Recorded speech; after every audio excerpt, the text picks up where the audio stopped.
ৰ'ব দেখাই আছোঁ। আজি আমাৰ পথাৰত প্ৰথম গোজ লোৱা হৈছে, মানে নভুই। সেয়া পথাৰত কঠীয়া পেলাই থৈছে ৰুবৰ কাৰণে। ৰোৱনী আকৌ আমাৰ ঘৰেদি বা আৰু মা আজি গৈছে ৰুবৰ কাৰণে। আৰু পথাৰত ভাত লৈ আহিছিলোঁ, ৰোৱনী আকৌ গৈ পিনি গছৰ ওপৰতে বহি আছে। এইবাৰ পথাৰলৈ গুচি আহিলে কাৰণে গোটেই কামখিনি অকলে কৰা হ'ল বাবে ৰেকৰ্ড কৰিবলৈ থাকিয়ে গ'ল। আৰু সেয়া এজনীক মৰম কৰিলে দেখিছেনে, ইজনীয়ে কেনেকুৱা কৰে।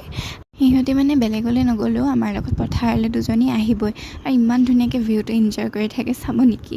চাওকচোন কিমান ধুনীয়াকৈ ভিউ এনজয় কৰি আছে দুজনীয়ে।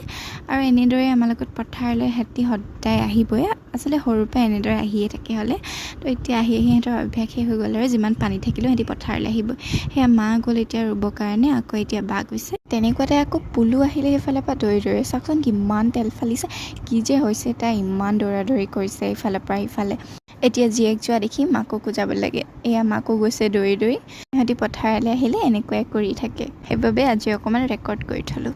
ভিডিঅ'টো ভাল পালে like, share, comment and subscribe কৰি দিবলৈ নাপাহৰিব দেই। এতিয়া মাহঁত গ'ল ৰুবলৈ আকৌ, তাৰপিছতে ময়ো এতিয়া ঘৰলৈ যাওঁ আৰু। তো আজিলৈ ব্লগটো ইমানেই, বাই।